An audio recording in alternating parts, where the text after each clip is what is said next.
నమస్తే. ఇటీవల మనం కొన్ని పరిణామాలు చూస్తూ ఉన్నాం. ముఖ్యంగా కల్వకుంట్ల తారక రామారావుకు సంబంధించినటువంటి అంశం కావచ్చు. ఇంకొక పక్కన ఇటీవల కాంగ్రెస్ పార్టీలో చేరినటువంటి దానం నాగేందర్ కొన్ని హాట్ కామెంట్ చేయడం జరిగింది.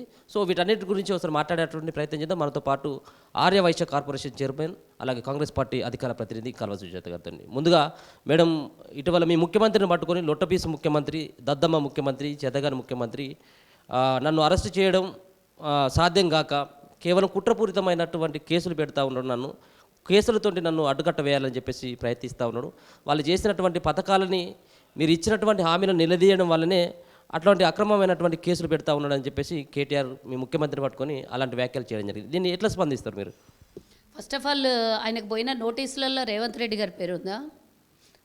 కింద రాస్తారు కదా, పలానోళ్ళు కేసు పెట్టిన నీ మీద, పలానోళ్ళు నుంచి నీకు నోటీస్ వచ్చిందని రేవంత్ రెడ్డి గారి పేరు మీదనో ముఖ్యమంత్రి గారి పేరు మీదనో కింద నోటీసులో అఫిడవిట్లో ఏమన్నా రేవంత్ రెడ్డి గారి పేరు ఉంటే కుట్రపూరితంగా రేవంత్ రెడ్డి గారు పేరు పెట్టిండ్రు లొట్టపీస్ ముఖ్యమంత్రి. తర్వాత చెప్పయ్యా, మీ నాయన ఫామ్ హౌస్లో వండుకున్నాడు కదా, లేకపోతే మీ నాయనకి ఏమైనా పంపించినవేమో ఆడికి పోయి మాట్లాడు, అడుగు.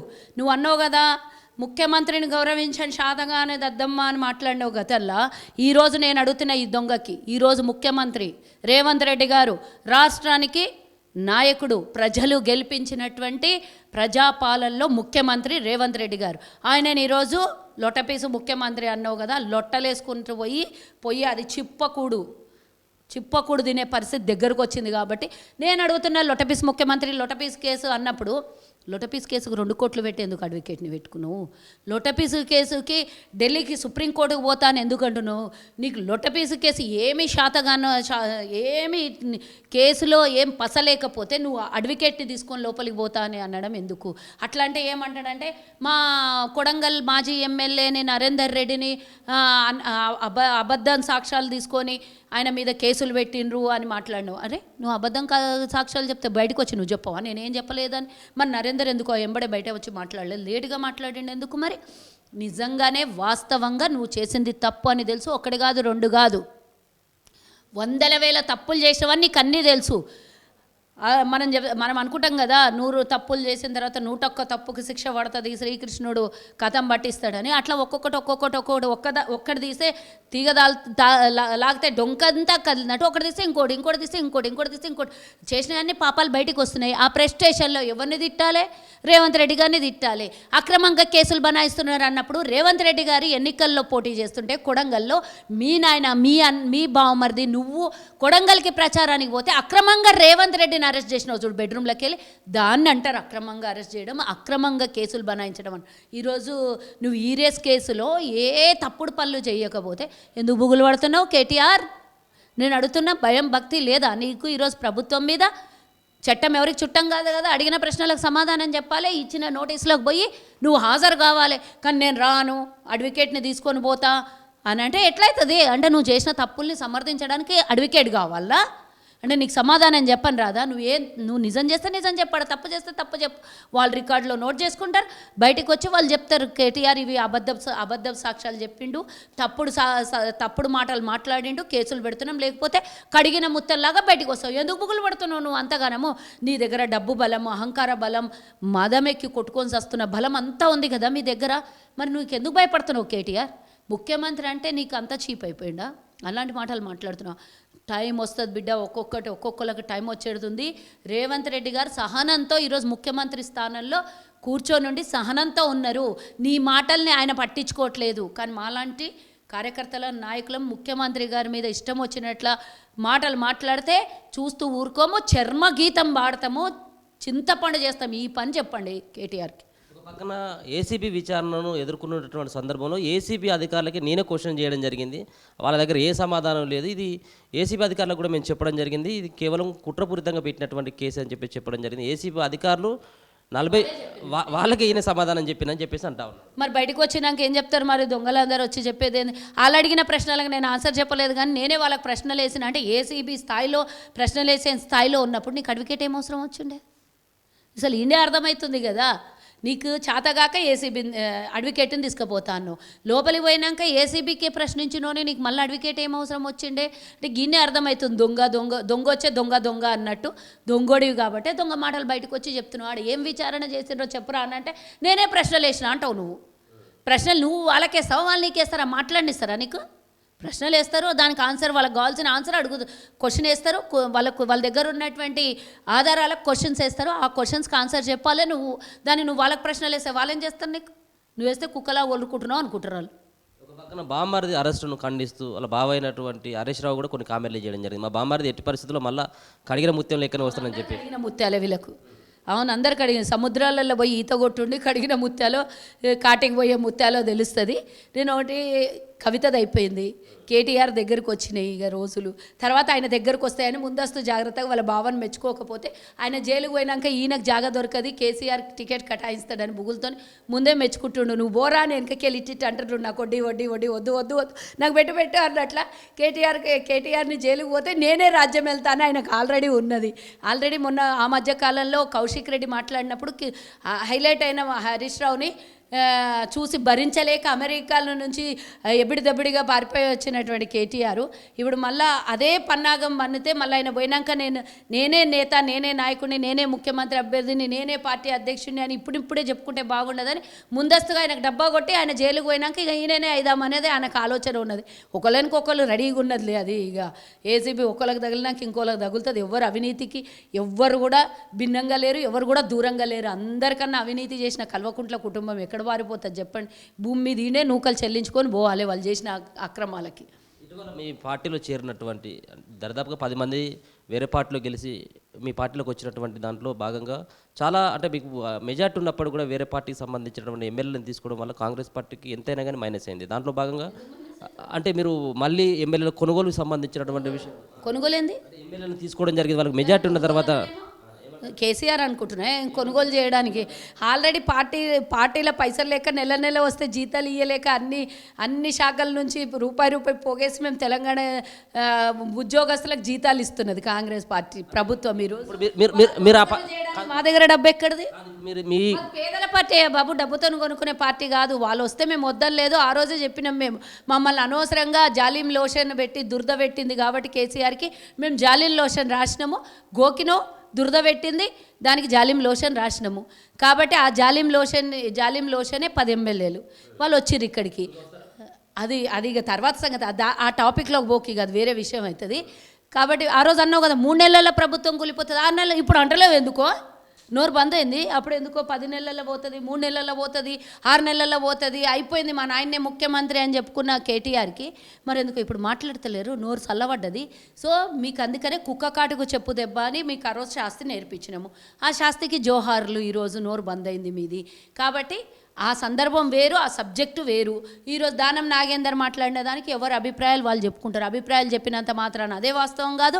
మా పార్టీలో ముఖ్యంగా స్వేచ్ఛ ఉంది. వాళ్ళు ఏమన్నా వాళ్ళకు తోచిన ఆలోచనను మాట్లాడుకుంటారు. కానీ మాట్లాడిందల్లా నిజం కాదు, మాట్లాడిందల్లా అబద్ధం కాదు. అంటే మీరు ఫార్ములా ఈ రేసులో అవకతవకలు జరిగినాయి, ఇన్ని కోట్ల రూపాయలు మీరు మొత్తం క్వశ్చన్ అడగని నేను క్వశ్చన్ అడిగిన తర్వాత మీరు చెప్పండి. మీరేమో ఇన్ని కోట్ల రూపాయలు అవకతవకలు జరిగినాయని చెప్పేసి మీరు అంటా ఉంటే ఫార్ములా ఈ రేస్ ద్వారా హైదరాబాద్కి బ్రాండ్ ఇమేజ్ పెరిగింది అని చెప్పేసి ఆయన మాట్లాడినటువంటి మాటలు కూడా చూసుకోండి. అవకతవకలకి బ్రాండ్ ఇమేజ్కి రెండుకి తేడా వేరే ఉంది కదా. అదే ఆయన అభిప్రాయం, సొంత నియోజకవర్గం కాబట్టి ఆయన చెప్పకుండా ఉండొచ్చు. కానీ అవకతవకల విషయం మేము మాట్లాడుతుంటే బ్రాండ్ ఇమేజ్ గురించి నువ్వు అడుగుతున్నావు. నాకు అవకతవకలు జరిగింది కాబట్టి ఏసీబీ విచారణకు పోయిండు, దానికి బ్రాండ్ ఇమేజ్కి సంబంధం లేదు. బ్రాండ్ ఇమేజ్ గురించి మాట్లాడాలంటే 700 కోట్ల రూపాయలు ఆదాయం వచ్చింది అన్నాడు. ఈరోజు నేను కేటీఆర్ని ప్రశ్నిస్తున్నా, ఏ రూపంలో ఆదాయం వచ్చిందో ఆ రూపంలో వచ్చినటువంటి ఆదాయం లెక్క చూపించమని కూడా అడుగుతున్నాం మేము. నాగేంద్ర గారు అంటా ఉన్నారు కేటీఆర్ హయాంలో హైదరాబాద్కి బ్రాండ్ వర్షన్ ఆయన సొంత నియోజకవర్గం కాబట్టి అభివృద్ధి ఆయన నియోజకవర్గం జరిగిందా అని ఆయన చెప్పుకునేండు. పార్టీలో ఉన్నాడు, మీ పార్టీ లైన్ దాటినట్టుగా ఉన్నా కూడా అప్పుడు జరిగినటువంటి రేస్ కేసులో టీఆర్ఎస్లో ఉండే ఆయన. ఈ రేస్ కేసులో టీఆర్ఎస్లో ఉండే, టీఆర్ఎస్కి ఎమ్మెల్యేగా ఉండే, కాబట్టి ఆయన నా నియోజకవర్గంలో జరిగింది కాబట్టి నేను మెచ్చుకోవాలనే మాట మాట్లాడిండొచ్చు. ఆయన ఇంకోటి కూడా అనలేదు కదా ఈ మాట. దాంట్లో ఏమైనా అవకతవకలు జరిగితే విచారణ జరుగుతుంది, తప్పు జరిగినోడు లోపలికి పోతాడని ఆ మాట కూడా అన్నాడు కదా. ఆయన ఏ సందర్భంగా ఆ సందర్భం మాట్లాడాను. దీని దానికి జత చేయకండి మీరు. నేను అడిగే దానికి ఒకటే, లాభమా నష్టమా అనేది మొత్తం దాని డేటా బయటపడుతుంది. దానిలో వచ్చిన లాభాలు ఎక్కడ పెట్టిండు కేటీఆర్ అనేది అదొక డేటా బయటపడుతుంది. నష్టాలు చేకూర 54 కోట్ల రూపాయలు ఎందుకు ఎవ్వరి అభిప్రాయ సేకరణ లేకుండా క్యాబినెట్లో పెట్టకుండా ఎందుకు వాళ్ళకి ఇచ్చారు? అట్లనే 49 కోట్ల రూపాయలు వీళ్ళకి బాండ్ల రూపంలో ముందుగానే ఎందుకు వస్తాయి, తర్వాత ఎందుకు ప్రభుత్వ ధనాన్ని, ప్రజాధనాన్ని, ప్రజల జనం చెమటోడ్చి కట్టినటువంటి ట్యాక్సుల పైసా తీసుకొని పోయి ఎవరికో వాళ్ళకు బాండ్స్ రావడం కోసం ముందస్తుగా వాళ్ళ దగ్గర నుంచి బాండ్స్ తీసుకొని తర్వాత ప్రభుత్వం సొమ్ముని వాళ్ళకి ఇవ్వడంలో అర్థమైంది. అన్ని ఏసీబీ బయటికి తీస్తుంది కదా. అది వేరే లెక్క, ఇది వేరే లెక్క. దాని అభివృద్ధి గురించి మాట్లాడుకుంటే సపరేట్ మాట్లాడదాం, దాని డిస్కషనే వేరే. మళ్ళీ బీఆర్ఎస్ పార్టీలోకి మళ్ళీ వెళ్ళబోతా ఉన్నాడు, సొంత గుట్టికి వెళ్ళబోతా ఉన్నాడు దానం నాగేందర్ అని చెప్పి. వాళ్ళని ఎవరు ఆపరు, ఉండే వాళ్ళని ఎవరు అడ్డుపుల్లు వేయలేరు. ఆయన పోతాడా ఉంటాడా అనేది ఆయన సొంత అభిప్రాయము. సముద్రం నుంచి కప్చిప్క నీళ్ళు తీస్తే సముద్రం ఏమి ఎండిపోదు. ఆయన వచ్చిండు, పోతే పోతాడు, ఉంటే ఉంటాడు. అది దానికి సంబంధం లేదు. అది పార్టీ చూసుకుంటుంది దాని విషయంలో. నేను ఒక అధికార ప్రతినిధిగా జరిగేటటువంటి సమస్యల మీద మాట్లాడే అధికారం నాకున్నది. ఆయన ఉంటాడా పోతాడా అనేది పోయిన రోజు మాట్లాడుదాం. ఉంటే ఇదిగో నువ్వు అన్నావు కదా ఆ రోజు అని ఆ రోజు మాట్లాడదాం. దీనికి దానికి లింక్ కలపొద్దు. సమర్థిస్తా ఉన్నారు ఆయన అన్నటువంటి మాట. అని సమర్థించట్లేదు. ఇప్పుడు కూడా అంటున్నా, ఆయన నియోజకవర్గంలో జరిగినటువంటి ఈరేస్ కేసు కాబట్టి ఆయన ఆ రోజు ఎమ్మెల్యేగా ఉన్నాడు కాబట్టి ఆయన సమర్థించుకొని చెప్పుకుని ఉండొచ్చు. కానీ దీనికి ఆయన ముడిగపెట్టలేదు కదా. అవినీతి జరిగితే దాని చట్టపరమైనటువంటి చర్యలు ఉంటాయి, దాని మీద విచారణ జరుగుతుంది. దానికే దీనికి అని చెప్పి నేను కూడా అదే చెప్తున్నా. ఆయన అభిప్రాయాన్ని చెప్పుకుని ఉండొచ్చు.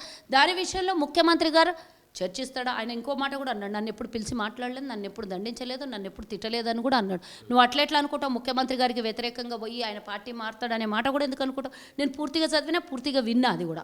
కాబట్టి రెండుటిని కలిపి ఏకం చేసి కట్ చేసి పెట్టకు. కరెక్ట్గా పెట్టు, కరెక్ట్గా క్వశ్చన్ అడుగు, కరెక్ట్గా ఆన్సర్ వస్తుంది ప్రజల దగ్గర. ఇప్పుడైతే మీరైతే సుజాత గారు మాత్రం దీన్ని అయితే సమర్థిస్తా ఉన్నారు. ఆయన అన్నటువంటి అంటే ఇదే అంటున్నా, దాన్ని మార్చి ఆన్సర్ ఆయన మాటలను అయితే సమర్థిస్తా ఉన్నారు. సమర్థించట్లేదు. ఆయన హయాంలో ఆయన ఎమ్మెల్యేగా ఉన్న నియోజకవర్గంలో జరిగినటువంటి ఈరేస్ కేసు గురించి ఆయన మాట్లాడిండు. ఆయన వరకే వదిలేద్దాం, దానికి ముఖ్యమంత్రి గారు ఉన్నారు, సమాధానం చెప్పుకోవడానికి మా నాయకులు ఉన్నారు. నా వరకు నేను ఈరోజు జరుగుతున్నటువంటి ఏసీబీ విచారణలో దీంట్లో ఎలాంటిది కూడా సందేహం లేదు. విచారణ జరిగి తీరుతుంది. ఆయన చేసినటువంటి తప్పుదేమో ఏమన్నా ఉంటే నిరూపించుకుంటాడు, తప్పిదం లేకుంటే వాళ్ళ బావ అన్నట్టుగా కడిగిన ముత్తెల్లాగా వస్తాడు. ఇప్పుడు కవిత రాలే కడిగిన ముత్తెల్లాగా బెయిల్ మీద, వీళ్ళ బావమరిది కూడా కడిగిన ముత్తెల్లాగా వస్తాడేమో. వచ్చినాక చూద్దాం కదా. మళ్ళీ ఇంకా ఫిట్ అయ్యి వస్తా, యోగా చేసి వస్తా, ట్రిమ్ అయ్యి వస్తా అన్నాడు. ఎవడన్నా ఒక నాయకుడు, ప్రజానాయకుడు, ప్రతిపక్ష నాయకుడు, ఒక పార్టీకి వర్కింగ్ ప్రెసిడెంట్గా ఉండి నేను జైలుకు పోయి ట్రిమ్ అయ్యి వస్తా, నేను జైలుకు పోయి ఫిట్ అయ్యి వస్తా, యోగా చేసుకుంటా అంటాడా? మాలాంటి పెద్దలు, మా కాంగ్రెస్ పార్టీలో కానీ దేశానికి స్వతంత్రం తెచ్చిన నాయకులు చాలామంది పెద్దోళ్ళు ఉన్నారు. అంటే వాళ్ళతో వీళ్ళకి పోలిక కాదు, దరిద్రానికి పోలిక కాదు. కానీ ఒక మహాత్మా గాంధీ, నెహ్రూ గారు, ఇంకెవరన్నా పెద్ద నాయకులు జైలుకు పోతే దేశ స్వతంత్రం గురించి రాసుకున్నారు అక్కడ చరిత్ర. లేదా బ్రిటిషోడు దేశానికి చేస్తున్న అన్యాయం గురించి ప్రజలకు బయటకు వచ్చి మాట్లాడి గది ఉంటుంది. ఇప్పుడు నువ్వు ఒకవేళ నిజంగానే జైలుకు పోతే ఒక ప్రజాప్రతినిధిగా నీ గళం విప్పి అక్కడి నుంచి ఏదైనా మెసేజ్ ఇస్తావు. నువ్వు జైలుకు పోతేనంట రాష్ట్రం అగ్నిగుండం కావాలనంట, నువ్వు జైలుకు పోతే ఫిట్ అయ్యి వస్తావంట. నువ్వు జైలుకు పోతే ఫిట్ అయ్యి వస్తావు, నీకు కావాలి. ఈడ అగ్నిగుండం అయితే చూసుకుంటూ కూర్చుంటా. అది మా లా అండ్ ఆర్డర్. ఒక్కొక్క నియోజకవర్గానికి కోటి ఇచ్చైనా కొట్లాట పెట్టిస్తా అని చెప్తున్న కేటీఆర్కి ఇది మాకు తెలిసినటువంటి విషయం. అది నిజమా అబద్ధమా సెకండరీ. కోటి ఇచ్చి కొట్లాడుండి అగ్నిగుండంగా మార్చుండి నేను జైలుకు పోతే అని చెప్పుకున్నాడంట. బలిసిన పైసా తెలంగాణ ప్రజల దగ్గర దోసుకున్న పైసా మస్తుంది. నీది 120 కోట్లు పోతే నీకు నష్టమేం జరగదు, ఉల్లిగడ్డ మీద పొట్టు పోయినట్లా కాదు.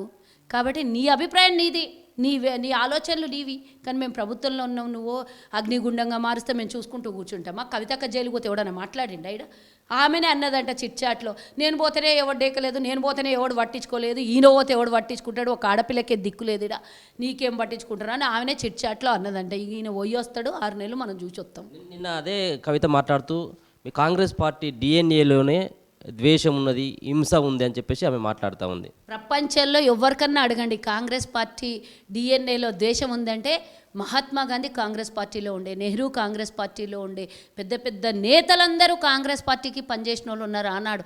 అలా ద్వేషం ఉండింటే బ్రిటిష్ వాడికి ద్వేషంతో కొడుతున్నారు, కానీ సత్యాగ్రహంతో శాంతితో పోరాటం చేసి భారతదేశానికి స్వతంత్రం తీసుకొని వచ్చినటువంటి పార్టీగా మేము చరిత్రలో నిలబడకపోతుంటే, అంతకన్నా ముఖ్యంగా మీ బావ పెట్రోల్ పోసుకొని అగ్గిపేట లేదని దేశాన్ని రగిలించి మంటల రూపంలో రగిలించి 1200 మందిని సావు కారణమైనటువంటి మీరు, మీ కుటుంబం, మీరే ద్వేషాల గురించి మాట్లాడాలమ్మా. ఇంకెవరన్నా మాట్లాడితే అది సరిపోతుందో లేదో కానీ మీరే మాట్లాడాలి. దీనికి ఇంతమంది సావుల మీద పేలాలు ఏరుకొని తెలంగాణ ప్రజల ఆత్మగౌరవాన్ని దెబ్బతీసి ఉన్న పైసలనంత దోపిడీ చేసిన వాళ్ళు మీరే మాట్లాడాలి. ఇప్పుడు మాట్లాడుతున్నామమ్మా. మొన్న ఆడపిల్లలు మల్లారెడ్డి కాలేజ్లో ఆడపిల్లలకు నగ్నంగా వీడియోలు తీస్తే లేవని నోరు మీ అన్న జైలుకు పోతుండంటే లేస్తున్నది. ఆడ బీసీల జెండా వేసుకొని పోయి ఇందిరా పార్క్ దగ్గర కూర్చున్న నువ్వు ఈరోజు మాట్లాడాలమ్మా. గీ ముచ్చటనే మాట్లాడాలి, మేము వినాలి. తెలంగాణ ప్రజలందరూ చెవులో బీడీలు పెట్టుకున్నారు, పూలు పెట్టుకున్నారు, వింటారమ్మా నీ ముచ్చట. ఏడికి పోయినమ్మా? ఆడపిల్లలు చచ్చిపోయినప్పుడు నువ్వు అధికారంలో ఉన్నప్పుడు ఒకనాడన్న వాళ్ళ గురించి పట్టించుకొని అడిగినవా? ఈరోజు నగ్నంగా వీడియోలు తీసి 400 వీడియోలు తీసిండనే వినికిడి ఉన్నది. మరి ఆ మల్లారెడ్డి మీద ధర్నా చేయాలన్నా, నువ్వు పోయి ఇందిరా పార్క్ దగ్గర కూర్చొని ధర్నా చేయాలన్నమ్మా. నీ పార్టీలో ఉన్నాడు, నువ్వు ఆయనకు టికెట్ ఇవ్వాలంటే 120 కోట్ల కన్వెన్షన్ సెంటర్ని మీ అయ్యా నీకు దారాదత్తం చేసిండు మల్లారెడ్డి దగ్గర తీసుకొని. కాబట్టి ఆడేం చేసినా మీకు తప్పు కనబడతలేదా?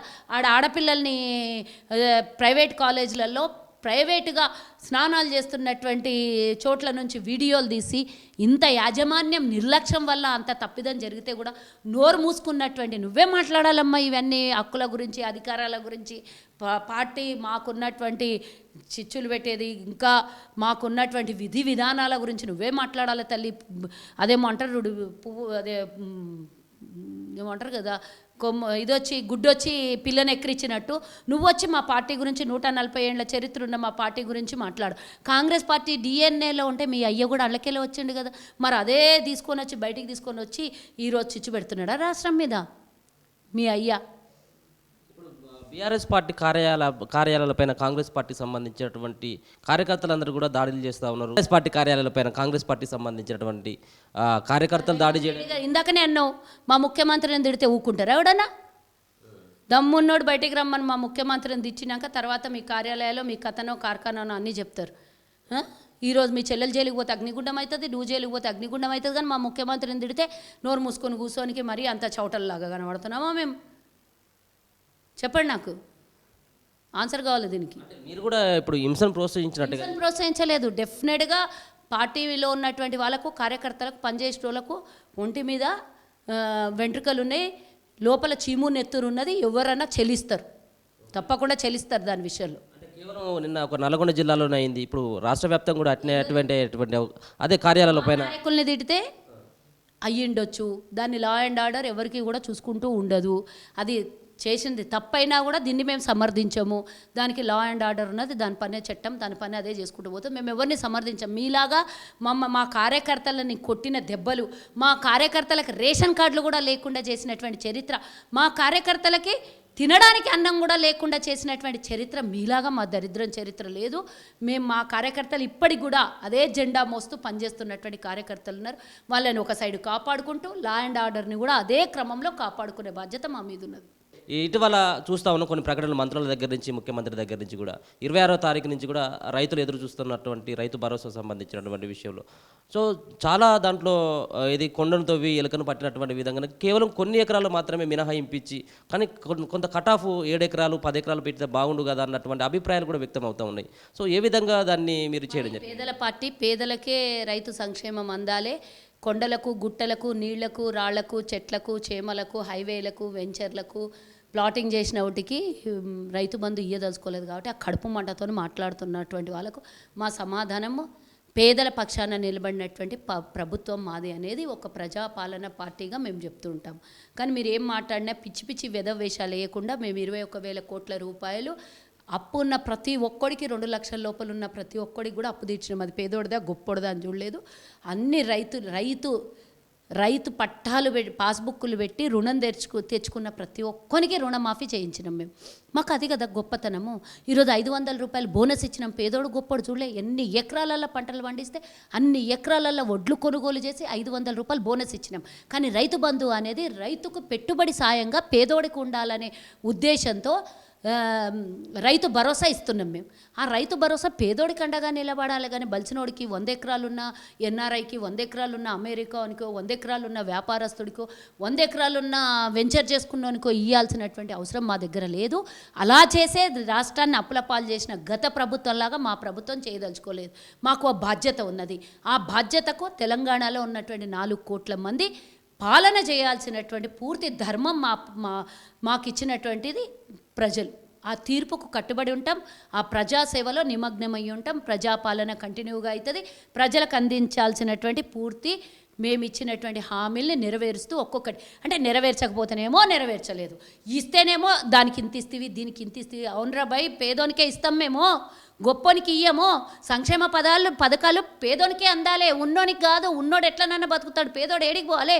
ఎవడు రుణం ఇయ్యాడు కదా. మందులు కొనాలన్నా, విత్తనాలు కొనాలన్నా, కూలీలకు ఇవ్వాలన్నా డబ్బులు ఉండవు పేదోని దగ్గర. మరి వాడికి ఆ రైతుకు సహాయంగా అండగా నిలబడాలి కదా ప్రభుత్వం. 10 ఎకరాలు ఉన్నోనికి, 20 ఎకరాలు ఉన్నోనికి ఇచ్చుకుంటా పోతే, ప్రభుత్వాల పైసలు కూడా ఇష్టానుసారంగా ఇచ్చుకుంటా పోతే ఈడ వచ్చే ఆదాయం తక్కువ, ఖర్చు ఎక్కువ అయితే ఎవరు నీలాగా రుణం చేసిపోయి మళ్ళీ రేపు పొద్దున ప్రజల మీద మళ్ళీ 4 లక్షల రుణభారం మోపుదామా? న్యాయబద్ధమైనటువంటి ప్రజాపాలన నడుస్తుంది. అవసరమైతే సలహా సూచనలు, ఇట్లా కాదు ఇంకోటి ఇలా చేయండి అని సలహా సూచనలు ఇవ్వండి, కానీ ఏకశకలు చేసి యథావేషాలు వేసి అబద్ధాల మాటలు మాట్లాడి ప్రభుత్వాన్ని నిందించాలని, ప్రభుత్వానికి వ్యతిరేకంగా మాట్లాడాలని తప్పించి, రాజకీయ దుర్బుద్ధి తప్పించి ఇంకొకటి లేదు. ప్రజలకు అండగా నిలబడితే ప్రతిపక్ష నాయకులుగా మాట్లాడండి, లేదా మూసుకొని చేత కాకపోతే కూర్చోండి. కానీ 24 గంటలు మేమేం చేసినా దాన్ని తప్పు, ఏం చేసినా దాన్ని వ్యతిరేకిస్తాము అని అంటే ఎవడు ఊరుకోరు. ఇప్పుడు మేము రైతు భరోసా ఇస్తున్నాం. రైతుకి, మన సర్పంచులకి గతంలో జీతాలు రాలేవు, ఆ జీత భత్యాలు పూర్తి చేయబోతున్నాం. సర్పంచులు పెట్టుబడి పెట్టి రుణాలతో అల్లాడిన గత ప్రభుత్వంలో వాళ్ళకి ఆ రుణ విముక్తుల్ని కూడా చేయబోతుంది. ఇన్ని చేస్తున్న మా ప్రభుత్వానికి 24 గంటలు నువ్వేం బీకినావు బాయ్? 60,000 కోట్లు బాకీ పెట్టిపోయినావు. ఇప్పుడు బాకీలు ఉన్నటువంటి సర్పంచులు అందరూ కొట్లాడుతుంటే సిగ్గుందా? గత ప్రభుత్వంలో మేము వచ్చిన వారం రోజులు నెల రోజులకే కదా సర్పంచులంతా డిజాల్వ్. మా హయాంలో ఏమన్నా చేసి వాళ్ళు అప్పుల పాలైనరా? మీ హయాంలో చేస్తే 2 ఏండ్లు 3 ఏండ్లు వాళ్ళకి బిల్లులు రాక ఎంతోమంది సూసైడ్ చేసుకున్న రైతులు ఉన్నారు. వాళ్ళకి ఈరోజు మేము రుణ విముక్తి కలిగించాలని మా ప్రయత్నం ఉంటే, దోపిడీ చేసింది మేము దగా చేసింది మీరైతే, మేము కాపాడాలని ముందుకొస్తుంటే మా మీద వేషాలు వేసి నాటకాలు దొబ్బుతారు. ఇవన్నీ దొబ్బుళ్ళని బంద్ అయినాయి.